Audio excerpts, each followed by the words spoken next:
નમસ્કાર. જોઈએ આપણે આજનો ટોપિક આપણા ચેપ્ટર 9ની અંદર સંજ્ઞા પદ્ધતિ. તમે ધોરણ 10ની અંદર જે સંજ્ઞા પદ્ધતિ શીખી ગયા છો એ જ સંજ્ઞા પદ્ધતિ અહીંયા કન્ટિન્યુ રાખવાની છે. આપણે સંજ્ઞા પદ્ધતિને રિવાઇઝ કરી લઈએ. જોઈએ, હું આકૃતિ દોરું છું સંજ્ઞા પદ્ધતિ માટેની.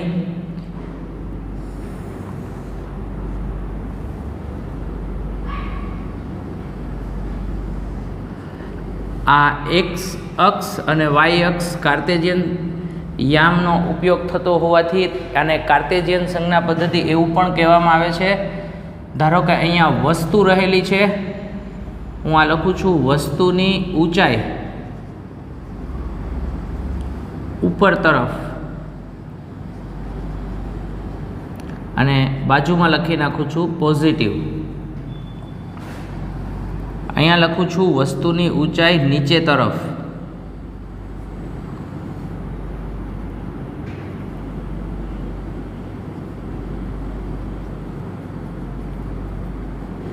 અને અહીંયા લખું છું નેગેટિવ. આ વસ્તુ છે, વસ્તુમાંથી કિરણો આમ અરીસા તરફ આપાત થશે. આ આપાત કિરણની દિશા છે, એટલે અહીંયા ખાલી એવું લખું છું આપાત કિરણની દિશા. અને આ દિશા થશે આપાત કિરણની વિરુદ્ધ દિશા.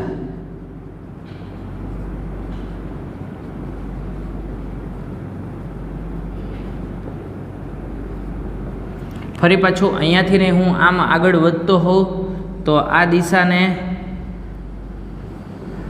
આપાત કિરણની દિશા જ કહેવામાં આવે. અહીંયા અરીસાની સપાટીનું મધ્ય બિંદુ, જેને આપણે ધ્રુવ કહીએ છીએ, એ પી વડે દર્શાવી દઈએ. હવે આપણે સંજ્ઞા પદ્ધતિ જોવાની છે. હું સંજ્ઞા પદ્ધતિ તમારે કઈ રીતે સમજવાનું છે એના વિશે વાત કરું. સૌથી પહેલો પોઈન્ટ, બધા અંતરો ધ્રુવ પીથી માપવાના. એટલે તમે અહીંયા જે કાંઈ પણ અંતરો માપશો એ અંતર બધા ધ્રુવ પીથી માપવાના. સપોઝ તમે પીથી આ બાજુ તરફ માપતા હશો એટલે કે આપાત કિરણની વિરુદ્ધ દિશામાં માપો, અથવા પીથી અંતર તમે આ બાજુ માપો છો એટલે કઈ દિશા થઈ? આપાત કિરણની દિશા. સૌથી પહેલી વાત કરી દઈએ એ પ્રમાણે, બધા અંતર ધ્રુવ પીથી માપવાના. બધા અંતરો ધ્રુવ પીથી માપવાના. આ પહેલો પોઈન્ટ છે આપણું કાર્ટેશિયન સંજ્ઞા પદ્ધતિ માટેનો. હવે બીજો પોઈન્ટ, આ મુખ્ય અક્ષ છે, આ બાજુવાળી વાત છે, એ મુખ્ય અક્ષને લંબ અને ઉપર તરફની ઊંચાઈઓ, એટલે આ ઉપર તરફની ઊંચાઈ છે એ બધી પ્લસ લેવાની છે. મુખ્ય અક્ષને લંબ અને નીચે તરફની ઊંચાઈ એ બધી લેવાની છે માઇનસ. એટલે હું અહીંયા લખી નાખું છું મુખ્ય અક્ષને લંબ, મુખ્ય અક્ષને લંબ, ઉપર તરફની ઊંચાઈ બધી પોઝિટિવ લેવાની છે, અને મુખ્ય અક્ષને લંબ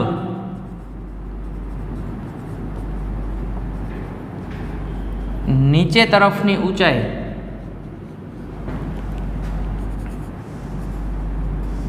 બધી નેગેટિવ લેવાની છે.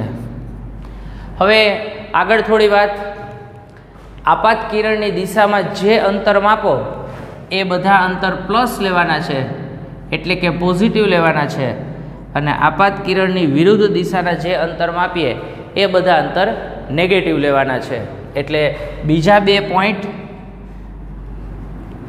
આપાત કિરણની દિશામાં માપવામાં આવતા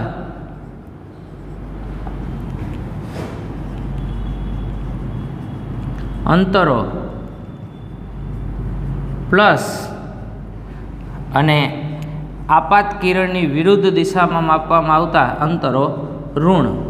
આપાત કિરણની વિરુદ્ધ દિશામાં માપવામાં આવતા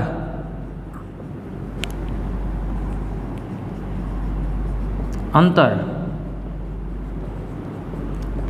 માઇનસ લેવાના છે.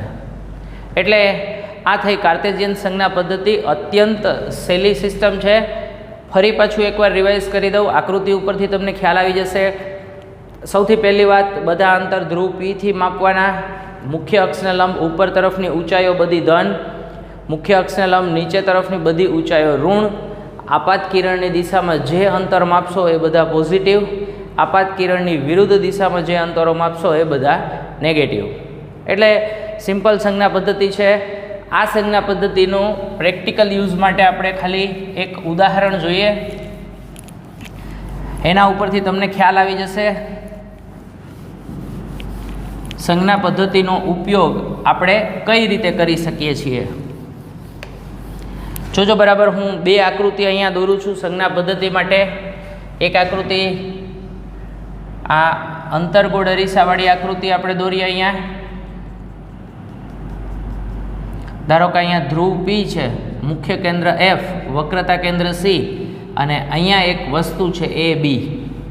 તમે 10મા ધોરણમાં સીથી દૂર સી પર એફ અને પીની વચ્ચે વસ્તુ રહેલી હોય તો એના પ્રતિબિંબ કેવી રીતના મેળવાય એ આપણે શીખી ગયા છીએ. અહીંયા ધારો કે વસ્તુનું પ્રતિબિંબ મળે છે, એને હું એ ડેશ અને બી ડેશ કહી દઉં છું. હવે જોજો બરાબર, પી થી એફ સુધીનું અંતર છે એને આપણે કહીએ છીએ કેન્દ્ર લંબાઈ એફ. આ પ્રતિબિંબ અંતર છે એને કહીએ છીએ આપણે વી. વક્રતા ત્રિજ્યા પી થી સી સુધીનું અંતર એને આપણે આર કહીએ છીએ. વસ્તુ અંતર પી થી બી સુધીનું અંતર એને આપણે કહીએ છીએ યુ. વસ્તુની ઊંચાઈને કહીએ આપણે એચ અને પ્રતિબિંબની ઊંચાઈને કહીએ આપણે એચ ડેશ. હવે મારે અહીંયા આટલા અંતરો વિશે જાણવાનું છે.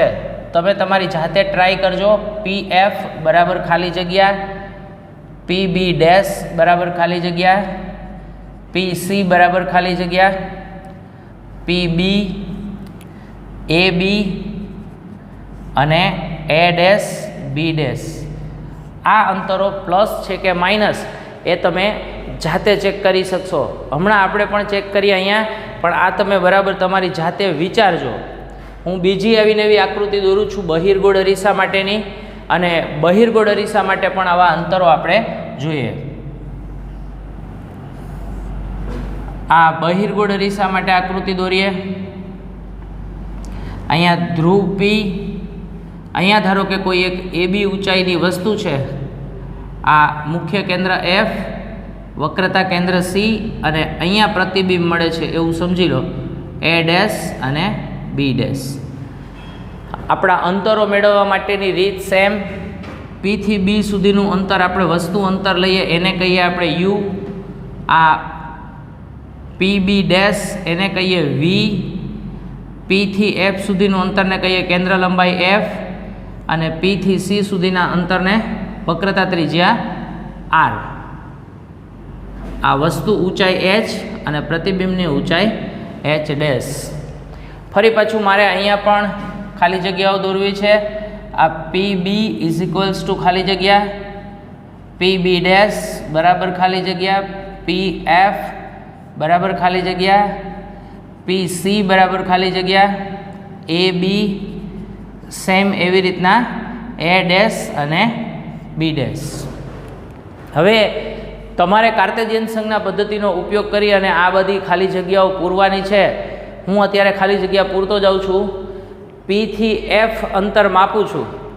આ અંતર આપાત કિરણની દિશા થશે. આ બાજુવાળી વાત છે. આ આપાત કિરણની દિશા તમે પી થી એફ માપો છો એટલે તમે આપાત કિરણની વિરુદ્ધ દિશામાં આવો છો.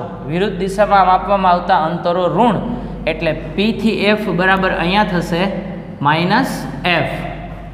સેમ એવું પીબી ડેશ, તો પીબી ડેશ એટલે થઈ જશે તમારી પાસે માઇનસ વી. હવે તમને ખ્યાલ આવી જશે વિરુદ્ધ દિશાના અંતરો ઋણ, એટલે અહીંયા થઈ જશે માઇનસ વી. પી થી સી સુધીનું અંતર એટલે માઇનસ આર, એટલે અહીંયા લખી નાખું છું હું માઇનસ આર. પી થી બી સુધીનું અંતર એટલે માઇનસ યુ, એટલે આ અંતર થઈ જશે માઇનસ યુ. હવે એ બી અંતર આપણી પાસે છે એચ, અને એ ડેશ બી ડેશ બરાબર છે એચ ડેશ. ઉપર તરફની ઊંચાઈ પ્લસ છે, નીચે તરફની ઊંચાઈ માઇનસ, એટલે એ બી બરાબર અહીંયા થઈ જશે plus H, A dash B dash બરાબર થઈ જશે માઇનસ એચ ડેશ. એટલે આ કાર્ટેશિયન સંજ્ઞા પદ્ધતિનો ઉપયોગ કરીને આપણે અલગ અલગ અંતરો પ્લસ માઇનસ કેવી રીતના થાય એ અંતર્ગોળ અરીસાવાળી વાતમાં જોઈ ગયા. હવે સેમ એ જ વસ્તુ બહિર્ગોળ અરીસા માટે આપણે જોઈએ. જોજો બરાબર, પી બી આ આપાત કિરણની દિશા થઈ, આ આપાત કિરણની વિરુદ્ધ દિશામાં આપણે અંતર માપીએ છીએ એટલે ઋણ પી બી બરાબર થઈ જશે માઇનસ યુ. હવે પી બી ડેશ એટલે તમે આપાત કિરણની દિશામાં માપો છો, દિશામાં માપશો તો અંતર થઈ જશે પ્લસ, એટલે પ્લસ અંતર તરીકે લખું છું અહીંયા વી. તો પી એફ તો તમે કહી શકો જાતે, પી એફ એટલે શું વિચારી શકશો ભાઈ, તો કે આપાત કિરણની દિશામાં એટલે થઈ જશે અહીંયા પ્લસ એફ. પી થી સી અંતર નીચે જોઈ લો, અંતર કેટલું છે, આર જેટલું અંતર છે. તમે જાઓ છો કઈ બાજુ, આપાત કિરણની દિશામાં હોય તો અંતર પ્લસ, એટલે અહીંયા થઈ જશે પ્લસ. સેમ એવું એ બી મુખ્ય અક્ષને લંબ ઉપર તરફની ઊંચાઈ એટલે પ્લસ, મુખ્ય અક્ષને લંબ ફરી પાછી ઉપર તરફની ઊંચાઈ છે એટલે એ પણ પ્લસ, એટલે થઈ જશે એચ ડેશ. તો તમને સંજ્ઞા પદ્ધતિ વિશે આના ઉપરથી ઇઝીલી સમજાઈ જાય. આ તમે બરાબર સમજી લેજો, કારણ કે આના ઉપરથી જ તમારે અલગ અલગ દાખલાઓ અને સૂત્ર તારવવાના છે. એટલે આ બરાબર ક્લિયર હશે તો જ તમને આગળનું બીજું સમજવામાં સરળતા રહે. જોઈએ આપણે એના પછીનો ટોપિક ગોળીય અરીસાની કેન્દ્ર લંબાઈ. આગલા ટોપિકની અંદર આપણે જોઈ ગયા છીએ કેન્દ્ર લંબાઈ કોને કહેવામાં આવે. ફરીથી રિવાઇઝ કરીએ. ગોળીય અરીસામાં અંતર્ગોળ અરીસાની કેન્દ્ર લંબાઈ, બહિર્ગોળ અરીસાની કેન્દ્ર લંબાઈ અને ફોકલ પ્લેન વિશે આપણે સમજવાનું છે. હવે જોઈએ અહીંયા અંતર્ગોળ અરીસામાં કેવી રીતના કેન્દ્ર લંબાઈ મેળવી શકાય. તો અંતર્ગોળ અરીસો હોય એટલે અંદરની સપાટી પરાવર્તક હોય, તમને ખ્યાલ છે. હવે હું અહીંયા મુખ્ય અક્ષને સમાંતર એક કિરણ દોરું છું, પેરેક્સેલ કિરણ. તો મુખ્ય અક્ષને સમાંતર કિરણ હોય એનું પરાવર્તન થશે હંમેશા મુખ્ય કેન્દ્ર એફમાંથી.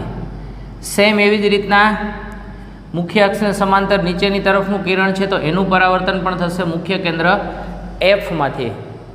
એટલે અંતર્ગોળ અરીસા માટે તમે મુખ્ય કેન્દ્રની અથવા તો કેન્દ્ર લંબાઈ વિશેની વાત આ રીતે કરી શકો. અત્યારે આપણે મુખ્ય કેન્દ્રની વ્યાખ્યા આપીએ અને એના ઉપરથી કેન્દ્ર લંબાઈની વ્યાખ્યા જોઈએ. મુખ્ય અક્ષને સમાંતર કિરણો પરાવર્તન પામી અને જે બિંદુએ કેન્દ્રિત થાય એ બિંદુને અંતર્ગોળ અરીસાનું મુખ્ય કેન્દ્ર એવું કહેવામાં આવે. આ ધ્રુવ પી અને મુખ્ય કેન્દ્ર એફ વચ્ચેનું જે અંતર હોય એ અંતરને કહેવામાં આવે કેન્દ્ર લંબાઈ. સેમ એવું બહિર્ગોળ અરીસા માટે મુખ્ય અક્ષને સમાંતર કિરણ દોરું છું તો એનું પરાવર્તન થશે ઉપર તરફ. અહીંયા નીચેનું કિરણ દોરું છું તો એનું પરાવર્તન થશે આમ નીચે તરફ. પરાવર્તન કેવી રીતના થાય છે એના માટે 10મા ધોરણની અંદર તમે અલગ અલગ 3 કિરણો સમજી ગયા હતા. મુખ્ય અક્ષને સમાંતર કિરણ હોય તો એનું પરાવર્તન થશે મુખ્ય કેન્દ્ર એફમાંથી. મુખ્ય કેન્દ્ર એફમાંથી પસાર થતું કિરણ હોય તો એનું પરાવર્તન થશે મુખ્ય અક્ષને સમાંતર. અને વક્રતા કેન્દ્ર સીમાંથી પસાર થતા કિરણનું પરાવર્તન થશે એ જ દિશામાં ફરી પાછું કિરણ એટલે કે સીમાંથી જ પાછું પરાવર્તિત થઈને નીકળશે. હવે જોઈએ અહીંયા, જો આ કિરણને હું આમ પાછળ લંબાવું તો અહીંયા એફ પાસેથી આમ દૂર જતા હોય, અપકેન્દ્રિત થતા હોય અથવા તો વિકેન્દ્રિત થતા હોય એવો ભાસ થાય. બહિર્ગોળ અરીસો છે, ફરી પાછું એની બહારની સપાટી પરાવર્તક હોય છે. હવે હું આના માટે વ્યાખ્યા બોલું છું મુખ્ય કેન્દ્રની. મુખ્ય અક્ષને સમાંતર કિરણો પરાવર્તન પામીને, આ સમાંતર કિરણો છે, આ પરાવર્તિત કિરણો છે, પરાવર્તન પામીને જે બિંદુએથી વિકેન્દ્રિત થતા હોય એટલે આમ દૂર જતા હોય એવો ભાસ થાય એ બિંદુને બહિર્ગોળ અરીસાનું મુખ્ય કેન્દ્ર કહેવામાં આવે. પી અને એફ વચ્ચેનું અંતર છે એને એમની કેન્દ્ર લંબાઈ કહેવામાં આવે. એટલે ધ્રુવ પી અને મુખ્ય કેન્દ્ર એફ વચ્ચેના અંતરને કેન્દ્ર લંબાઈ એફ કહે છે. હવે સમજવાનું છે આપણે ફોકલ પ્લેન કોને કહેવામાં આવે. તો ફોકલ પ્લેન માટે મેં અહીંયા આકૃતિ પહેલેથી જ દોરી રાખેલી છે. અંતર્ગોળ અરીસો છે. હવે આપાત થતા કિરણો મુખ્ય અક્ષને સમાંતર નથી. ધારો કે આ મુખ્ય અક્ષ છે, સી અને પીમાંથી પસાર થતી કાલ્પનિક રેખા એટલે મુખ્ય અક્ષ. આ બંને આપાત કિરણો છે એ મુખ્ય અક્ષને સમાંતર નથી. તો શું થાય છે? મેં અહીંયા એક સમતલ દોરેલું છે જે મુખ્ય કેન્દ્ર એફમાંથી પસાર થાય છે. કાલે આપણે વાત કરી ગયા હતા, મુખ્ય ખરેખર આમ દોરવાનું હોય સમતલ, એફમાંથી પસાર થતું, પણ આપણે આમ હવામાં દોરી ના શકીએ બહારની તરફ, એટલે મેં એફમાંથી પસાર થતું હોય એવું એક સમતલ છે દોરેલું છે અહીંયા. આ એક કિરણ આપાત થયું અરીસા ઉપર, અહીંયા સપાટીને દોરેલો લંબ છે જે સીમાંથી પસાર થાય છે. આ અહીંયા દોરેલો લંબ આપાત કોણ જેટલો હશે એટલો જ પરાવર્તન કોણ હશે, એટલે કિરણ આ રીતે પરાવર્તિત થયું.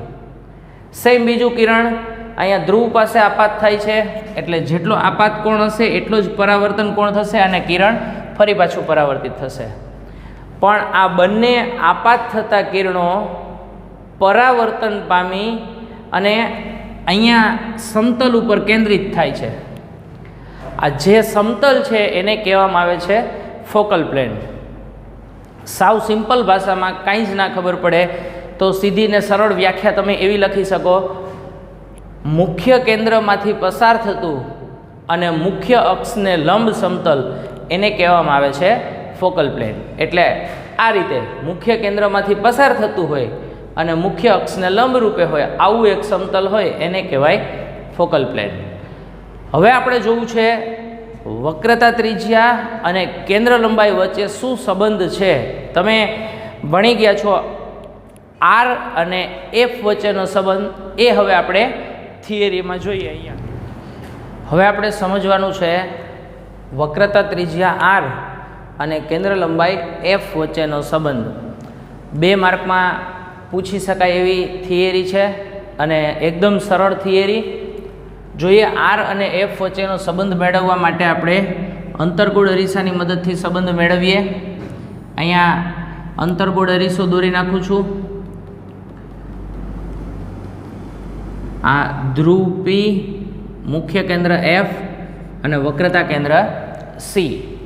હવે એક કિરણ લઈએ આપણે મુખ્ય અક્ષને સમાંતર, તો તમને હવે ખ્યાલ છે મુખ્ય અક્ષને સમાંતર કિરણ હશે એનું પરાવર્તન થશે મુખ્ય કેન્દ્ર એફમાંથી. પણ હું અહીંયા અત્યારે વક્રતા કેન્દ્ર સીમાંથી પસાર થતો હોય અને અહીંયા સપાટી પાસે લંબ હોય એવો એક લંબ લઈ લઉં છું અને આને નામ આપી દઉં છું એમ. આ લંબ સાથે કિરણ જે ખૂણો બનાવે એને આપાત કોણ કહેવાય, એટલે અહીંયા થીટા છે એ આપાત કોણ થશે. અને હવે આ કિરણ પરાવર્તન પામશે, એટલે પરાવર્તન પામી અને કિરણ એફમાંથી પસાર થશે, એટલે આ થયો પરાવર્તન કોણ થીટા. ગણિતના નિયમો પ્રમાણે અહીંયા થીટા છે એટલે આ ખૂણો પણ થઈ જશે થીટા. હવે જોજો બરાબર, મારે બહિષ્કોણ જોઈશે. મેથ્સમાં તમે ભણી ગયા છો બહિષ્કોણ એટલે ત્રિકોણનો 12નો ખૂણો. અહીંયા ધારો કે હું એમ, સી અને એફ ત્રિકોણ લઉં તો આ ખૂણો છે એ આ ત્રિકોણની 12નો ખૂણો છે. અને 12નો ખૂણો કેટલો હશે તો કે અંદરના 2 ખૂણાના સરવાળા જેટલો. અંદરનો ખૂણો 1 છે થીટા, અહીંયા બીજો ખૂણો થીટા, તો આ બહિષ્કોણ બંનેના સરવાળા જેટલો થાય, એટલે અહીંયા થઈ જશે 2 થીટા. આ બરાબર અંતર જોઈ લેજો. પી અને એફ વચ્ચેનું અંતર આપણે કહીએ છીએ કેન્દ્ર લંબાઈ એફ. પી અને સી વચ્ચેના અંતરને આપણે કહીએ છીએ વક્રતા ત્રિજ્યા આર. એટલે આપણી પાસે અત્યારે એક કેન્દ્ર લંબાઈ એફ, વક્રતા ત્રિજ્યા આર અને ખૂણાઓ વિશેની વાત થઈ. હું અહીંયા નાના દર્પણ મુખવાળો અરીસો છે એટલે અહીંયા લંબ દોરું છું, એને નામ આપી દઉં છું ખાલી ડી. એટલે એમ ડી મુખ્ય અક્ષને દોરેલો લંબ થઈ ગયો. જોજો બરાબર, મારે અહીંયા ખૂણા વિશે લખવું હોય તો હું આવું લખી શકું, ખૂણો M C F is equals to theta. એટલે અહીંયાથી તમારી પાસે આ ખૂણો તૈયાર થઈ ગયો, એમ સી અને એફ થીટા. અહીંયા જોતો હોય ખૂણો એમ એફ ડી અથવા તો પી, બંને અંતરો લગભગ એક સમાન જેટલા લેવામાં આવે, એટલે ખૂણો એમ એફ ડી લઉં તો એના બરાબર થઈ જશે 2 થીટા એટલે ખૂણો M F D is equals to 2 theta.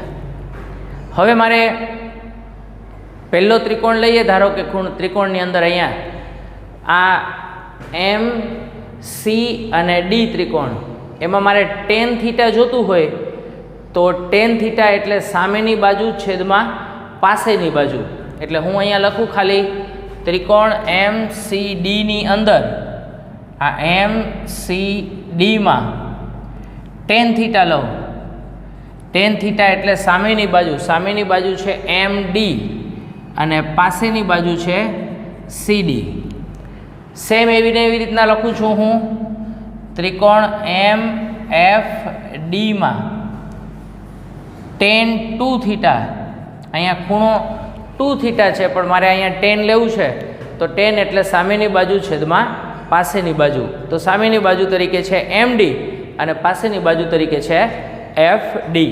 એટલે હું અહીંયા લખી નાખું એમ ડી છેદમાં એફ ડી. હવે નાના દર્પણ મુખવાળો અરીસો લીધો છે એટલે તમે આવું લખી શકો ten theta approximately equals to theta અને અહીંયા તમે લખી શકો ten 2 theta approximately equals to 2 theta. તો હું અહીંયા થીટા બરાબર લખી નાખું છું એમ ડી છેદમાં સી ડી અને 2 થીટા ઇઝ ઇક્વલ્સ ટુ લખી નાખું છું એમ ડી છેદમાં એફ ડી. જોજો બરાબર. આને સમીકરણ 1 કહી દઈએ આપણે, આને સમીકરણ 2 કહી દઈએ. તો હું લખું છું સમીકરણ 1ની કિંમત સમીકરણ 2માં મૂકતા આ સમીકરણ 1ની કિંમત સમીકરણ 2માં મૂકતા હવે 1ની કિંમત આપણે 2ની અંદર મૂકીએ એટલે સમજી શકાય એવું છે. 2 બ્રેકેટની અંદર થીટાની કિંમત મૂકું છું એમ ડી છેદમાં C D is equals to M D છેદમાં એફ ડી. બંને બાજુથી એમ ડી નીકળી જશે.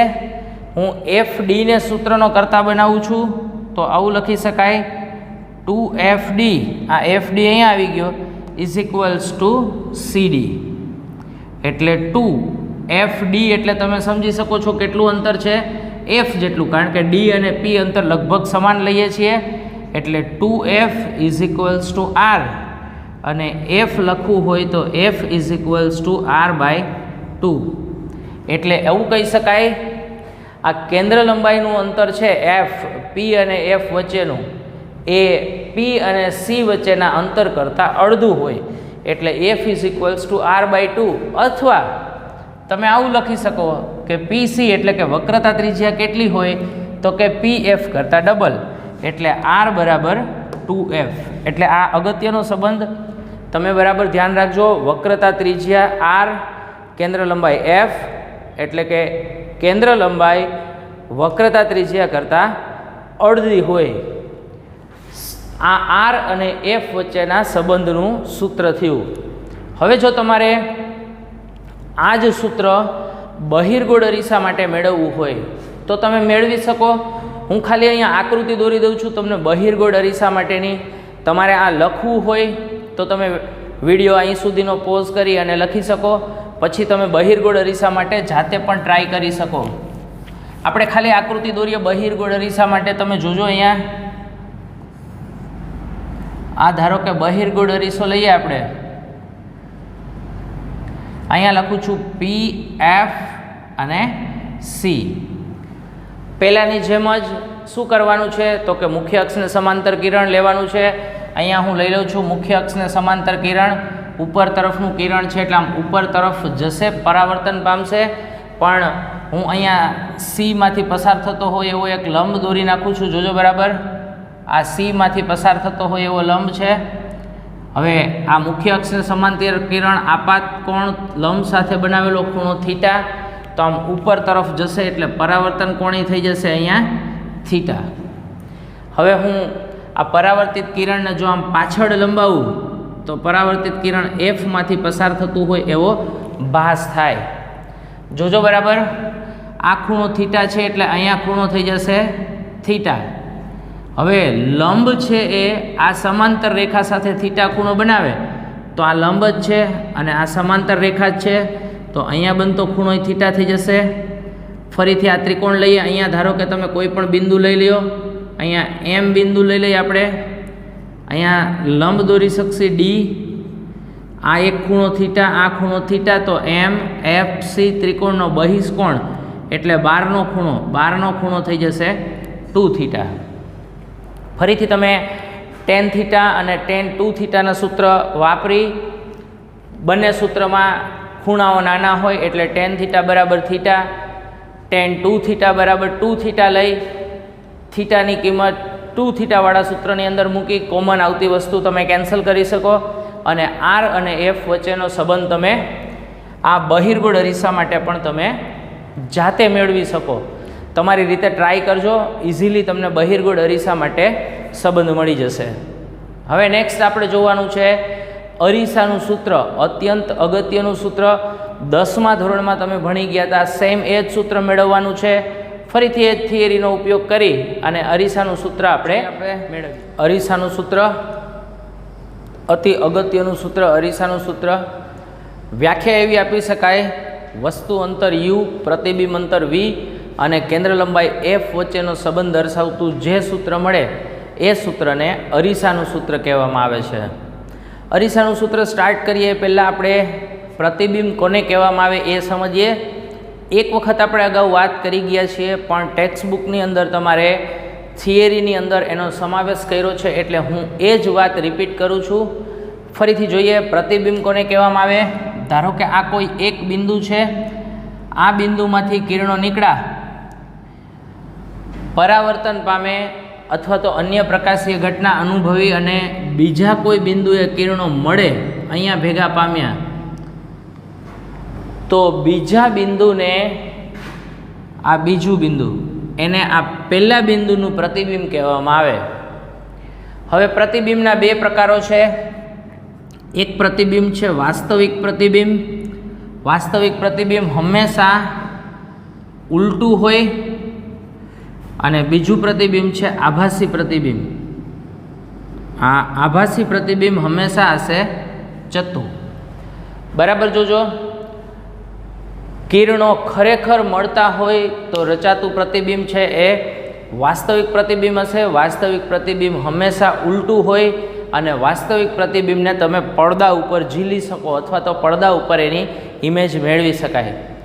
કિરણો મળતા ના હોય, જો કિરણોને આમ પાછળ લંબાવીએ અને જે તે બિંદુ પાસેથી આમ અપકેન્દ્રિત થતા હોય તો એવું પ્રતિબિંબ છે એને કહેવામાં આવે આભાસી પ્રતિબિંબ. આભાસી પ્રતિબિંબ હંમેશા ચત્તું હોય અને એને પડદા ઉપર ઝીલી શકાય નહીં. આ કોન્સેપ્ટ તમારા મગજમાં બરાબર ક્લિયર રાખજો. પ્રતિબિંબ કોને કહેવાય, પ્રતિબિંબના પ્રકારો, કયું પ્રતિબિંબ કયા પ્રકારનું હોય, ઉલટું, ચત્તું, કોને પડદા ઉપર ઝીલી શકાય, કોને પડદા ઉપર ના ઝીલી શકાય, આ કોન્સેપ્ટ તમે બરાબર ક્લિયર રાખજો. જોઈએ આપણે અરીસાનું સૂત્ર. અત્યારે અહીંયા અંતર્ગોળ અરીસાનું સૂત્ર આપણે મેળવીએ. બહિર્ગોળ અરીસા માટે પણ સેમ એ જ સૂત્ર છે. System same. તમારી ટેક્સ્ટ બુકમાં અંતર્ગોળ અરીસો લઈ અને સૂત્ર તારવેલું છે, તો આપણે પણ એ જ પ્રકારે કામ કરીએ. અંતર્ગોળ અરીસો લઈએ. અહીંયા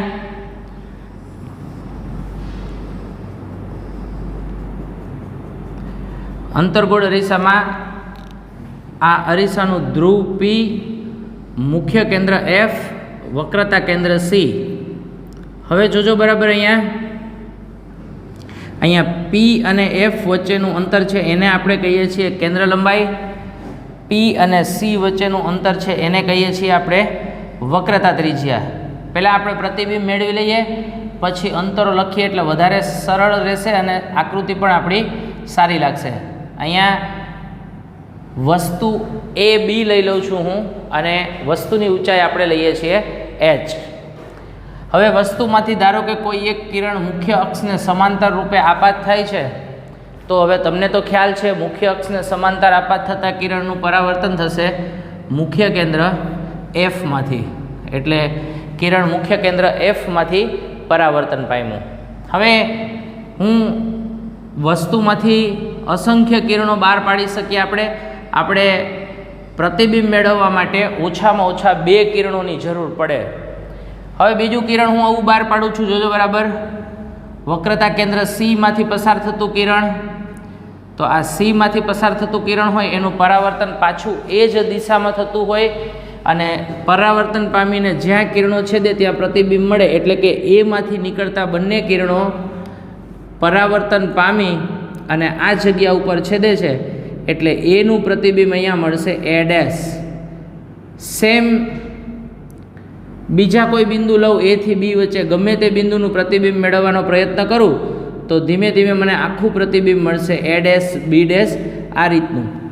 અત્યારે તમે સમજી શકો મળતું પ્રતિબિંબ છે એ આપણને ઉલટું મળ્યું, એનો મતલબ એમ કે પ્રતિબિંબનો પ્રકાર કેવો હશે? વાસ્તવિક. વાસ્તવિક પ્રતિબિંબ હોય એ હંમેશા હોવાનું ઉલટું. હજી હું બીજું કિરણ પણ લઈ શકું, આને હું એમ નામ આપી દઉં છું, જોજો બરાબર. બીજું એક કિરણ આવું લઉં છું, આ ધ્રુવ પી પાસે આપાત થાય છે, તો સેમ એટલા જ કોણે પરાવર્તન પામશે? આ પરાવર્તન પામી અને અહીંયાથી પસાર થશે.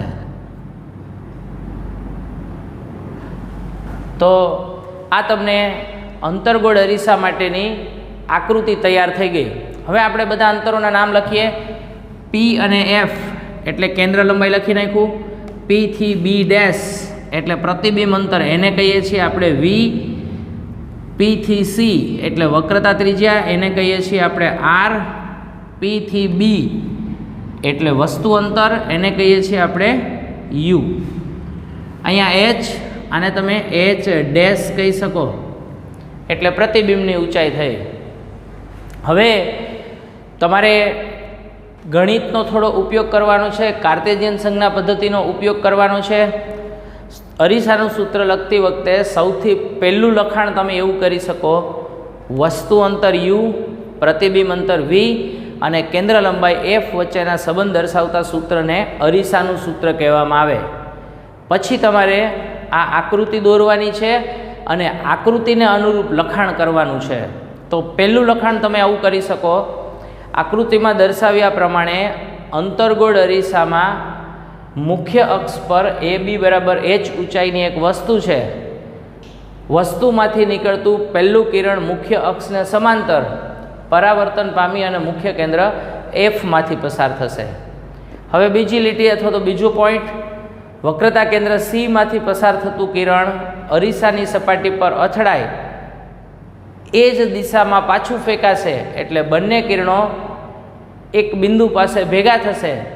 જ્યાં કિરણો મળે છે એને એનું પ્રતિબિંબ આપણે એ ડેશ કહીશું. સેમ એવી જ રીતના ત્રીજું કિરણ પણ તમે એ પી કિરણ અથવા તો એમાંથી નીકળતું કિરણ ધ્રુવ પી પાસે આપાત થાય અને પરાવર્તન પામીને ફરી પાછું એ ડેશ પાસે મળે છે. એટલે પ્રતિબિંબ કેવી રીતના રચાણું એ તમે આકૃતિ દોરી એની નીચેના અલગ અલગ પોઈન્ટ છે એ લખી શકો. હવે તમે આકૃતિની અંદર જોશો તો બે ત્રિકોણ છે, અહીંયા જોજો બરાબર. એક ત્રિકોણ એ ડેશ બી ડેશ અને એફ, અને બીજો ત્રિકોણ તમને જોવા મળે છે એમ એફ અને પી ત્રિકોણ. જોજો બરાબર, હું અહીંયા દોરું છું, આવી રીતના દોરી શકાય. આ એ ડેશ બી ડેશ અને એફ ત્રિકોણ અહીંયા, અને સેમ એવું એફ એમ અને પી ત્રિકોણ છે, આવું સમજી લો તમે. તો આ બંને ત્રિકોણ સમરૂપ ત્રિકોણ છે. સમરૂપ ત્રિકોણનો નિયમ એવો કે જો બંને ત્રિકોણ સમરૂપ હોય તો એની અનુરૂપ બાજુનો ગુણોત્તર સરખો થાય. એનો મતલબ એમ કે તમે અહીંયા જોઈ શકો છો, આ એ બી બાજુ છે તો એને અનુરૂપ બાજુ થશે અહીંયા એમપી બરાબર. જોજો આ કર્ણવાળી બાજુ છે તો એને અનુરૂપ બાજુ થશે અહીંયા આ કર્ણવાળી. આ એક બાજુ છે બી ડેશ એફ તો એને અનુરૂપ બાજુ થશે બી એફ. એટલે અનુરૂપ બાજુનો ગુણોત્તર સરખો થાય. હું આ બે ત્રિકોણ ઉપરથી આવું લખું છું, તમે અહીંયાથી પણ જોઈ શકશો. આ ધારો કે અહીંયા હું લખું, આપણે આ આકૃતિ અહીંયા સાઈડમાં દોરી નાખું છું ફરીથી, તમને સમજવામાં સહેલું પડશે એટલા માટે. બાકી સેપરેટ દોરવાની તમારે જરૂર નથી.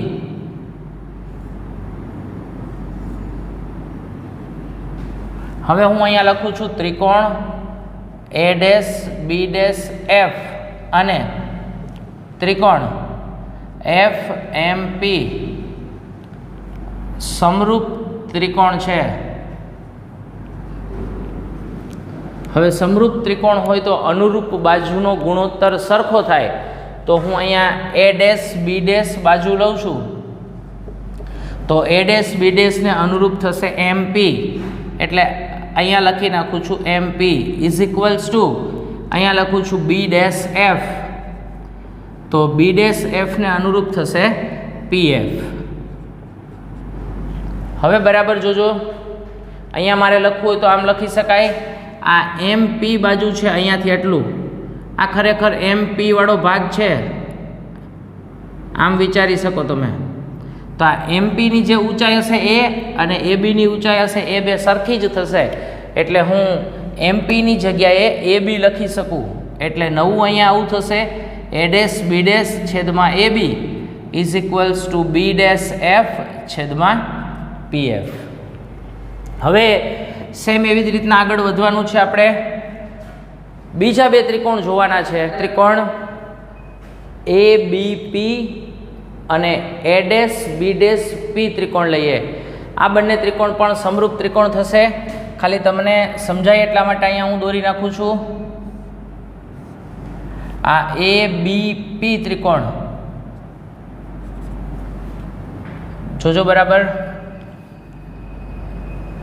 આ ABP ત્રિકોણ અને બીજો ત્રિકોણ આવી રીતના છે તમારી પાસે A ડેશ B ડેશ અને P ત્રિકોણ. એટલે હું અહીંયા લખું છું ત્રિકોણ A dash B dash P અને ત્રિકોણ ABP સમરૂપ ત્રિકોણ છે.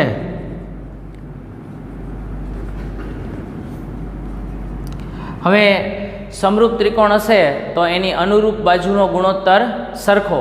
એનો મતલબ એમ કે અહીંયા A ડેશ B ડેશ લઈ લઉં તો એને અનુરૂપ બાજુ આ બાજુને અનુરૂપ અહીંયા થશે AB, એટલે લખી નાખું છું AB ઇઝ ઇક્વલ્સ ટુ, હવે તમારી પાસે આ B ડેશ P અથવા તો PB ડેશ છેદમાં અહીંયા PB, એટલે આ તમારી પાસે ત્રિકોણની અનુરૂપ બાજુઓ થઈ ગઈ. આને કહી દઉં છું હું સમીકરણ 2. હવે આપણે સમીકરણ 1 અને 2 ને સરખાવીએ. આ સમીકરણ 1 અને 2 ને સરખાવતા હવે 1 અને 2 ને સરખાવીએ તો 1 અને 2 ની ડાબી બાજુ સરખી છે તો જમણી બાજુ સરખી થશે. એનો મતલબ એમ કે B ડેશ F છેદમાં PF is equals two PB dash છેદમાં PB. હવે તમારે જોવાનું છે આમાંથી તમારી પાસે ક્યાં અંતરો નથી અથવા તો ક્યાં અંતરો છે. તો તમે જોઈ શકો B ડેશ F અંતર અહીંયા નથી આપણી પાસે. PF અંતર તો કે P થી F સુધીનું અંતર છે, P થી F સુધીનું અંતર છે સ્મોલ f. PB ડેશ તો કે PB ડેશ પણ છે આપણી પાસે, પ્રતિબિંબ અંતર V. PB તો અહીંથી PB સુધીનું અંતર પણ છે U. તો હવે આપણે મેળવવાનું રહ્યું માત્ર એક જ અંતર B ડેશ F. તો કેવી રીતે મેળવશું B ડેશ F જોઈ લે બરાબર. જોજો બરાબર, અહીંયા હું આમ લખું છું અહીંયા B dash F is equals two આ આખું અંતર છે આપણી પાસે PB ડેશ, તો આવું લખી નાખું છું PB ડેશ માઇનસ PF. આ આખા અંતર PB ડેશમાંથી આટલું PF બાદ કરી નાખું તો મને મળી જશે B ડેશ F. સાવ સિમ્પલ, ક્લિયર છે. આટલું અંતર છે તમારી પાસે. આ PB ડેશ ધારો કે 10 કિલોમીટર છે અથવા તો 10 છે, આ PF 6 છે, તો તમને ખબર પડી જાય આ BF કેટલું થાય તો કે તમે 10 માંથી 6 બાદ કરો એટલે 4, તો PB ડેશ માઇનસ PF. હવે આને આપણે આગળ લખવાનું છે પણ એ પહેલાં હું બધાને સંજ્ઞા પદ્ધતિ સાથે લખી નાખું છું. અહીંયા જોઈ લેજો બરાબર. આ B ડેશ Fની જગ્યાએ લખવું પડશે આપણે PB ડેશ માઇનસ PF. તો PB ડેશ કેટલું છે તો કે પીબી ડેશની જગ્યાએ હું લખી શકીશ વી, પણ આપાત કિરણની વિરુદ્ધ દિશામાં એટલે માઇનસ વી. તો અહીંયા લખું છું માઇનસ વી, પછી પી એફ, તો પી થી એફ અંતર છે એ પણ માઇનસ થશે. આ માઇનસ એફ અહીંયા આગળ માઇનસ છે એટલે માઇનસ માઇનસ થઈ જશે પ્લસ એફ. હવે જોજો પી એફ અંતર કેટલું છે આપણી પાસે, તો અહીંથી તમે લખી શકો પી એફ અંતર છે, હું અહીંયા લખું છું સ્મોલમાં, પી એફ અંતર છે માઇનસ એફ. પી બી ડેશ અંતર છે આપણી પાસે માઇનસ વી, અને પી બી અંતર છે આપણી પાસે માઇનસ યુ. હવે આ અંતરોની કિંમતો આપણે મૂકવાની છે. હવે આકૃતિ કાઢી નાખીએ છીએ અને કિંમતો મૂકીએ આપણે.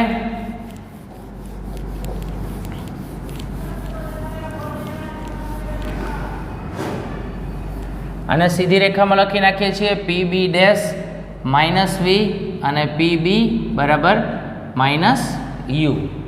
આ બધા અંતરો હું મૂકું છું સમીકરણ 3ની અંદર. સમીકરણ 3માં કિંમતો મૂકતા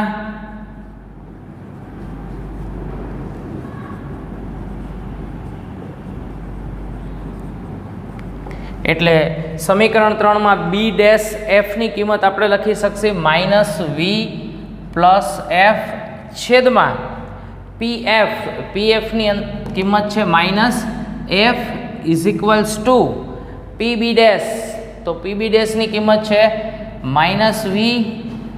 પી બી, તો પી બીની કિંમત છે માઇનસ યુ. બરાબર જોજો, અહીંયા તમે આને આમ સેપરેટ લખી નાખું છું એફ માઇનસ વી છેદમાં આ બાજુ માઇનસ નીકળી જશે, આને માઇનસને હું ઉપર ગુણ, આ માઇનસ માઇનસ પ્લસ અને આ માઇનસ સામેની સાઈડ વહી જશે એટલે માઇનસ વી અપોન યુ અહીંયા થઈ જશે છેદમાં એફ. હવે હું અહીંયા પર્સનલ છેદ આપી દઉં છું, તો આ પહેલું સ્ટેપ થઈ જશે 1 minus V upon F is equals to minus V upon you.